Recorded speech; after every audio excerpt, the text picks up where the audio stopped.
I'm afraid you're destined to be disappointed because you're going to hear yet another rendition of Cheryl's and Al's experiences.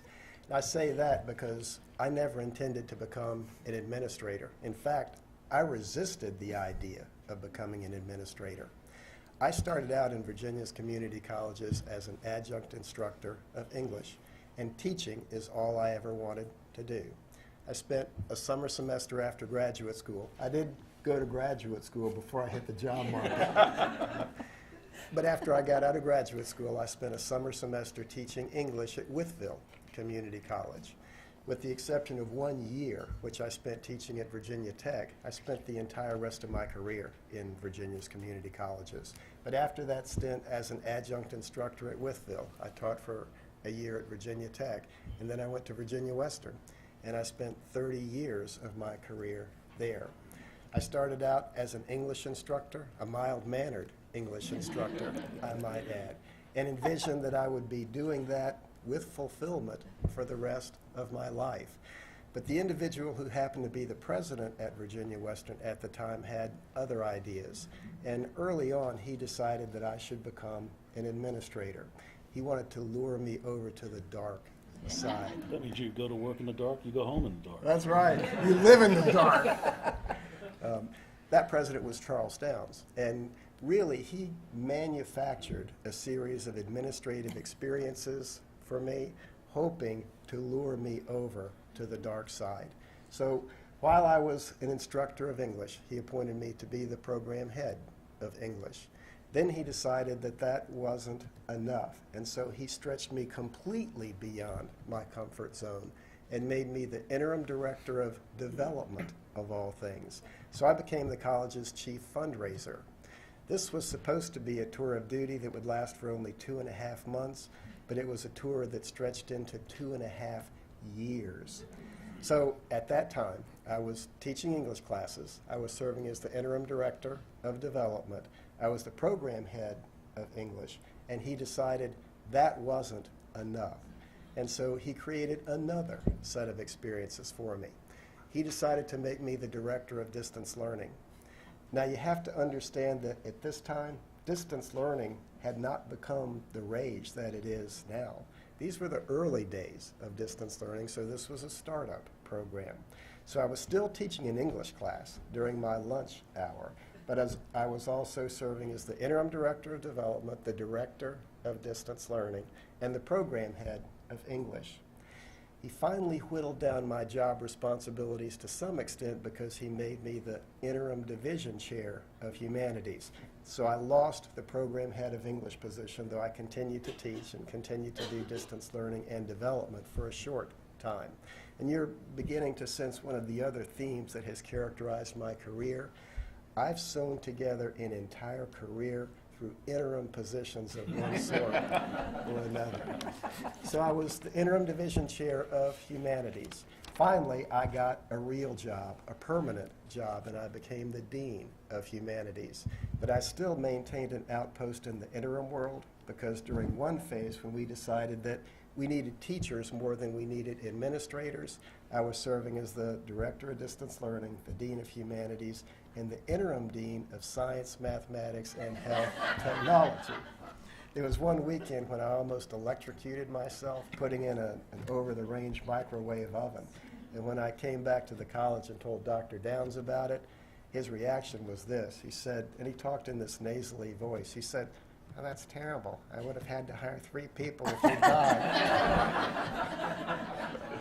So, finally, I got what I considered to be the truly permanent job of my career, until this current one, Glenn. And that was as Vice President of Academic and Student Affairs at Virginia Western.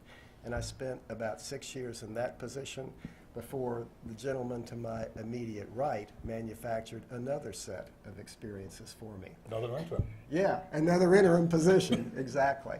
In fact, I was Cheryl's immediate predecessor because Glenn appointed me to be the interim president of Lord Fairfax Community College.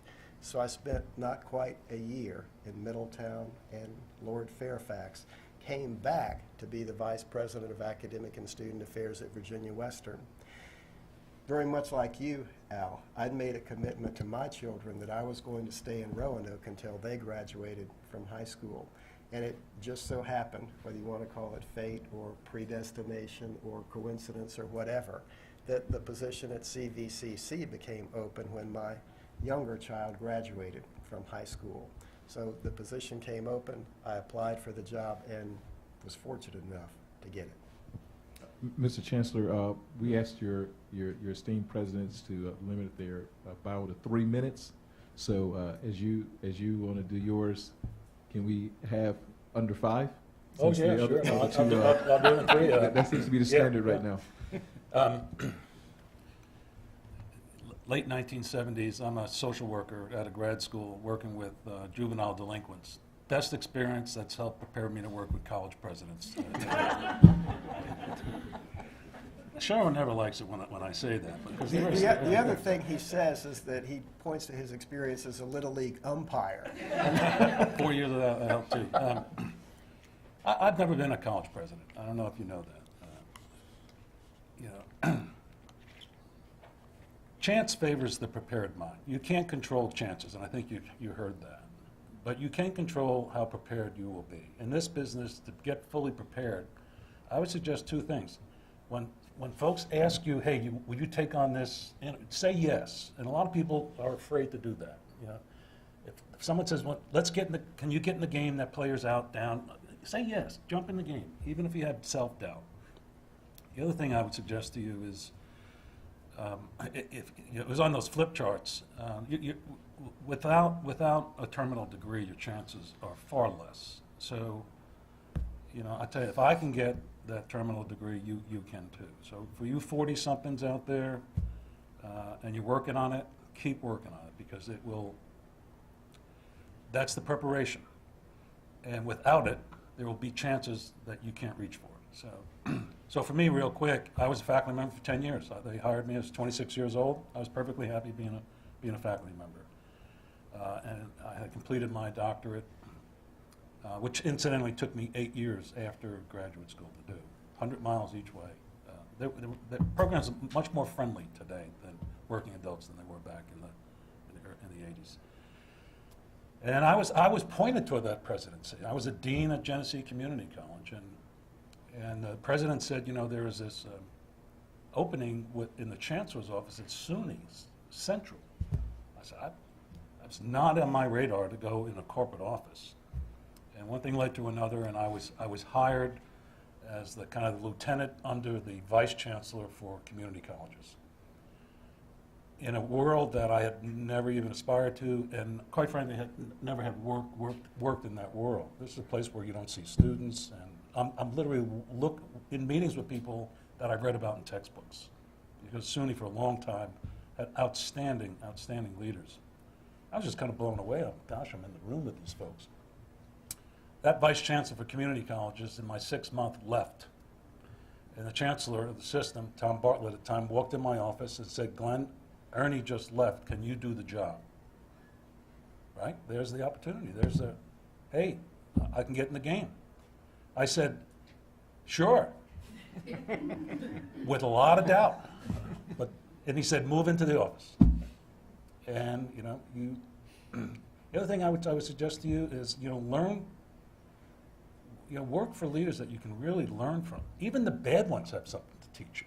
Just don't do that, So for me, it's just, chance favors the prepared mind. And another thing, it is true. Al is quite fortunate. He's unique and he's rare in that, I can only stay here and I want to be a college president. Very rare does that work. That's not Cheryl's story. It's not even John's story. It's very, very rare, although John kind of stayed in the region. You will advance more quickly if you are willing to relocate. And that, by the way, comes at a cost. It's tough on marriages. I ended up losing mine. It's tough on young kids. It's a balance that you have to constantly weigh. And lastly, choose wisely. There are a lot of crazy places out there. Don't go there, right? Okay, we have a couple more questions, prepared questions for our panelists. 2 questions. What prepared you most for your journey, and what advice would you give aspiring leaders? And then we'll open up for questions. Do you want me to cover both of them then? Yes. Okay. All right. Well, as far as what prepared me most, I'm going to say it's my personality. And I'm going to also say that obviously not everybody has to have the same personality, because we don't. But there are key attributes that I think you have to have in order to be a successful president. And some of those, as far as I'm concerned, and looking back at some of the leaders I worked with, you have to be a collaborator, and I always have been. I was a collaborator before collaboration was cool, as I like to say, because that's just the way I work, and always have, getting input from people, valuing their opinions, etc. They're by far smarter than I am when you combine people. They have the best ideas. Be positive, always be positive, have a can-do attitude. Who wants to follow somebody that's negative and doesn't even believe in the path the college is taking? Nobody wants to follow that kind of person. Have a great sense of humor. Don't take yourself seriously, and don't take others too seriously. Obviously, you do the work, and you take the work. It's serious what we do, and we have great outcomes, but you have to have fun with what you're doing. And if you look at the panel members, obviously I'm probably the nicest one by far, but I think you can see those attributes I mentioned displayed by people, and I know them very well, and I know that they also have these characteristics. So I think it's just so important to have those attributes. And when I was driving down here today, and I was thinking about my time at Lord Fairfax and also Eastern Shore's president, so 9 years total I've been a president, 9+, and I can only remember 3 times I've gotten angry at Lord Fairfax Community College. You just have to have that even temperament. You have to be... 2 times she was on the phone with me. Obviously, I've gotten irritated or frustrated or things like that, but I can only remember 3 times I've gotten angry. And the fact that I can remember those 3 times tells you how very rarely that happens. You just can't let that happen. You've got to be the one that's on an even keel and knows where they're going and works with people to bring them along. So that's it. And my advice for you, I already mentioned the breadth of experience I had at that very small branch campus. I encourage you, if you can get involved in other areas of the college, it will bring you immediate credibility with people who work in those areas, because you know what you're talking about. You also know if they're trying to pull the wool over your eyes about something, because you've been there, you've done it, you've learned it. Again, have fun, be the person people want to be around. If you're the person when they see you walking down the hallway and they veer off to the side because they don't even want to interact with you, that's not a good sign. And become known in a good way at the college you're at, or the organization that you're at. And Glenn already talked a little bit about this, about volunteering to do different things, different committees, be involved in other aspects of the college. Don't be afraid to sit by the president at a luncheon that you're having. And I've noticed that. Have you ever noticed that before? As you move up the ladder, sometimes people are a little bit, I don't know if they think I'm going to judge them or what, but they just aren't as open.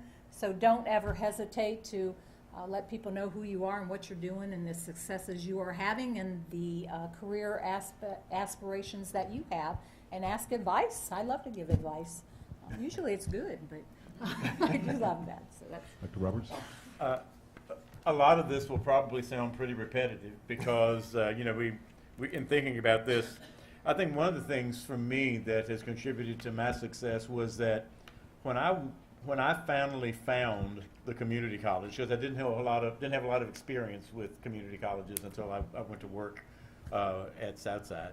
I really found a place where my professional values really fell in line with my personal values. Having been a product of the late '60s and the civil rights movement, the whole idea of opportunity and access for everybody was just was a part of me. And then to find an institution and a place where you could work that also had the same values was really essential to me. So I went to work every day, not necessarily thinking I was holding a job, but was really responding to a calling that I kind of had for what I wanted to do with my life. So that was important for me. Glenn kind of mentioned this a little bit when he was talking, but the value of mentors cannot be overstated. And you can find mentors in all different walks. You'll find them, professionally, but also, to have folks even outside of higher education with whom you can bounce ideas off of and have conversations with that are open and honest and reflective are really, really valuable. And having mentors on your side who can support you and kind of get you a little more pumped up on the days when things are not going exactly as you would like, or you don't think you're having the level of success that you want. You need to have some cheerleaders and things in the background. So I think that was important. And then another thing that that was mentioned already is a diverse background. I think one of the things that helped me personally was that I had worked in student services. I worked in workforce development. I worked in academics. So when it came to moving to the provost level and then to the vice president's level, I had some experience in all of those areas, so that nothing was foreign to me. I had a comfort level in dealing with each of those aspects. In terms of advice, there's a term I use often when I talk about leadership, and the term is presence. And I think one of the things that you have to do most is develop a sense of presence about you. So, and that has to do with everything from how you look. If you want to be the president, you can't wait till you're the president to start looking and acting like a president. You've got to start looking and acting like a president so people see you in that role. So it has to do with your communication skills and developing good oral communication and good interpersonal skills. For me, it has a lot to do with integrity. People have to have the confidence in you that you're going to do what you say, that what you tell them is really how you feel, and that kind of thing. So that whole idea of having presence and being able to command a room when you walk into it, not that you want to feel like you are always such an authoritarian or in a supervisory position, but just that people respect your presence, and that's important. And then the last thing I'll address is flexibility. And just to reinforce what Cheryl was saying earlier, I read a fairly recent article. It was an interview with the CEO of General Motors, who happens to be a female.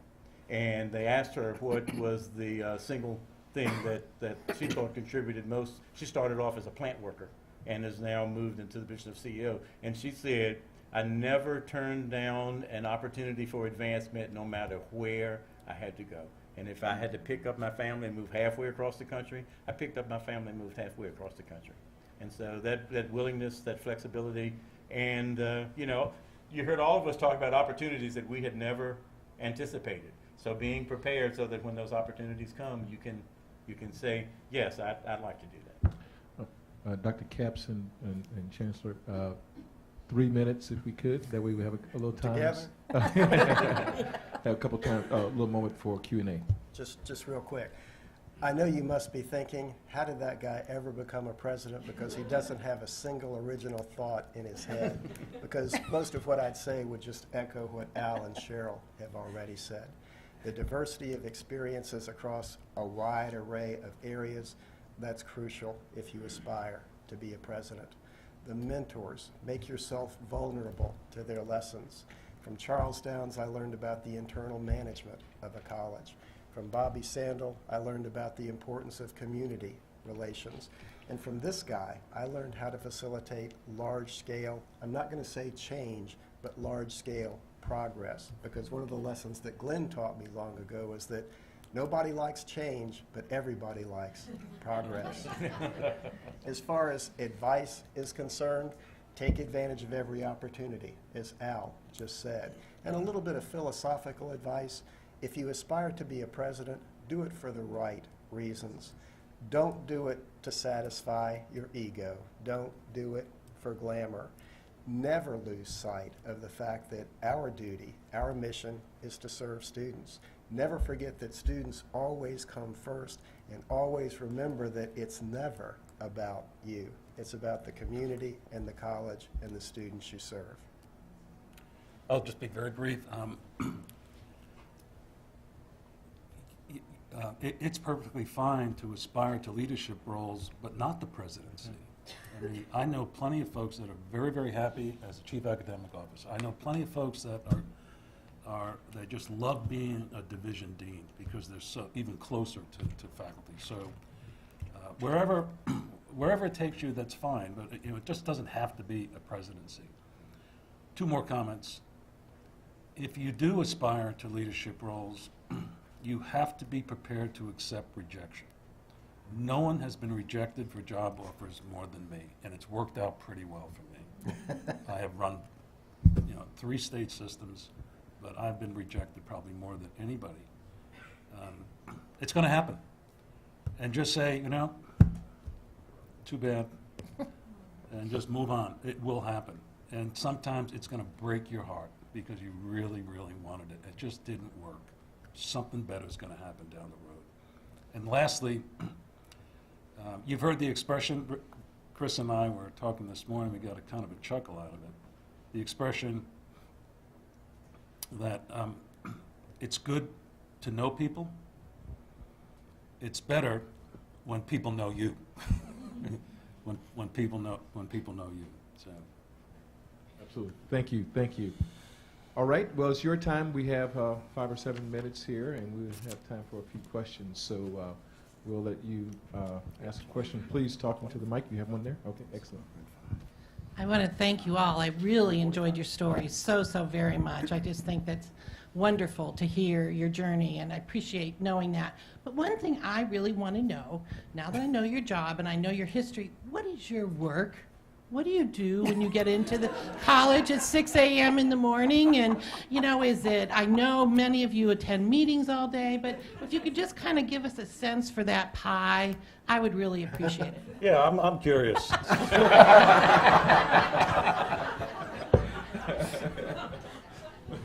I'm not ladies first this time. And I think it was when I got the position as provost, and my mother, who was really aging and in the early stages of Alzheimer's, and every time we talk, and she would ask, "Well, what do you do?" And I'd say, "I'm a provost," and she'd say, "Well, yeah, but what do you do?" And so my pat answer that I had developed with her was that I write my name, and I talk to people. And so you sign a lot of documents, a lot of paperwork comes across your desk. And hopefully we do more with it than just sign our names. But so that kind of stuff. And then a lot of time built in relationship building, both in terms of internal within the organization and within the community and with all of the players outside. But I would say the majority of our time is spent developing relationships and some work supervising the folks that we work with. And Alice, I did have to laugh because I get asked that question a lot, just like your mom asks, "What do you do all day?" And you're like, well, what do I do all day? Because every day is different. And you do spend a lot of time in the community, and as Al said, building those relationships, but a lot of time internally working with people on progress, on what can we do differently, how can we increase student success, helping set that vision, helping set that positive tone, my most important thing to me is to have students satisfied with what happens at Lord Fairfax Community College as an employee satisfied with what happens at Lord Fairfax Community College, and I believe that I set the tone for both of those things. I can tell you, I'm not confused what I have to do. I have to do all that other stuff, but the 2 big things that I have to do is I have to work with others to get the priorities right. So that's achieve 15, and now it's complete 2021. That's easier said than done. And the second thing is surround myself with people like these folks. I'm very involved in those kinds of decisions. And if I can do those 2 things right, just about everything else kind of falls into place. Since I have no original thoughts, it's dinner for me. You can go first next time, Yeah. sir. All right. That's a good Please, next question. Yes, sir. Try to speak. Oh, thank you. I am from another world, from over the ocean, outside the box. I don't understand something, and I need some explanation. The first time I heard the dark side was from Terry Suarez, like 10 years ago here, and he always said, "I joined the dark side." He was faculty, and he became administrator. Now, I heard this word also 1 or 2 years ago from Dr. Dubois when he opened this, that he's the darkest guy here, and now I heard it again. So, my question is, why is the dark side Hey, called let dark? me answer that. You know, 14 years ago, Terry Wisnett who's here. You guys say hello to him. 11. He's here. Yeah, he's here.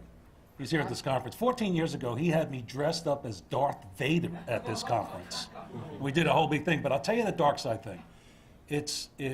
When I was a faculty member for 10 years, I said to my faculty friends, I'm taking this job across the country as a dean at Genesee Community College, and they said, oh my God, why are you doing that? You're such a great teacher, you're going to be a terrible administrator because good teachers make terrible administrators. And I went, oh man, I already signed the contract, you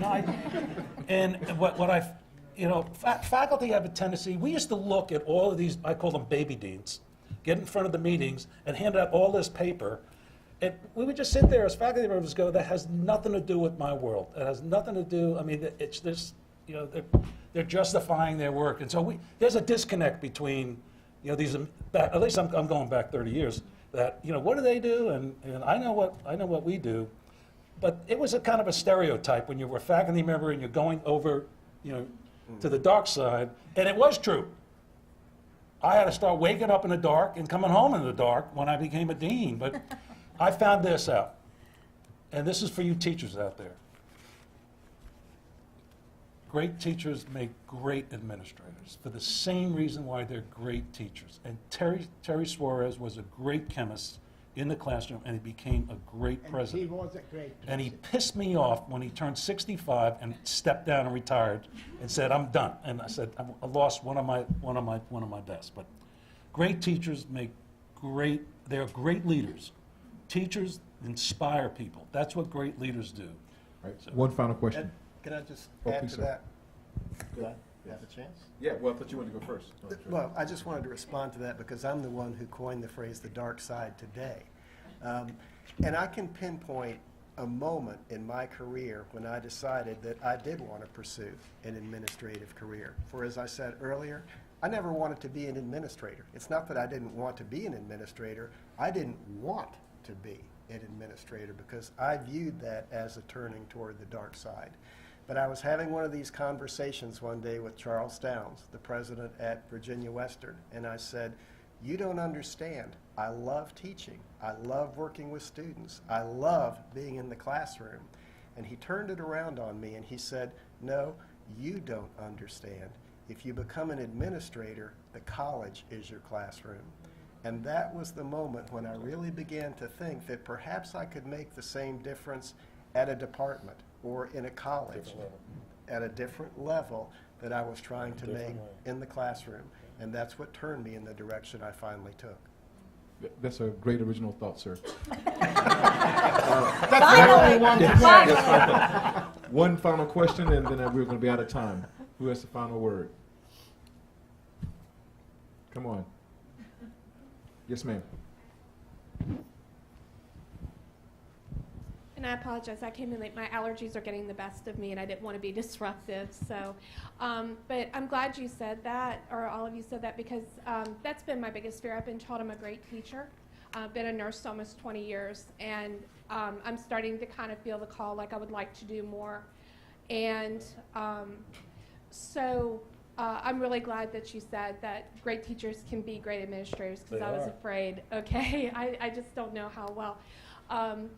So what is your best advice for somebody who is a teacher that is now wanting to take this step?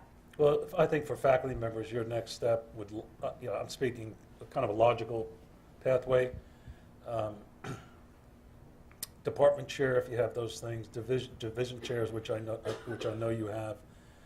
Don't be afraid to take on interim opportunities, even though you might not be able to be a candidate for the position. At least you get the experience. You try it on for size. You see if you like it. So I think in the academic route, your next step is for like a division chair, and then stay in that, get some experience, and then then logically be a vice president of academic affairs, and then onto a presidency. But it's an unknown leap for a faculty. I was in a classroom for 10 years, and you jump into something that no one prepared you for. And looking back, I think, don't be afraid. Great teacher. Just, if you're a great teacher, keep doing what you're doing when you become a dean, because it's as John said, you're still teaching. It's a different venue, and as you go up higher, you're going to see students fewer and fewer, but you have to believe that what you're leading, whether it's a policy development or whatever, is going to have a tremendous impact on students, even though you can't see it in a classroom. So don't be afraid. All right, a couple of administrative remarks here. You got evaluations, please turn those in the rear. Please, a round of applause and thanks to our esteemed panelists. Thank you.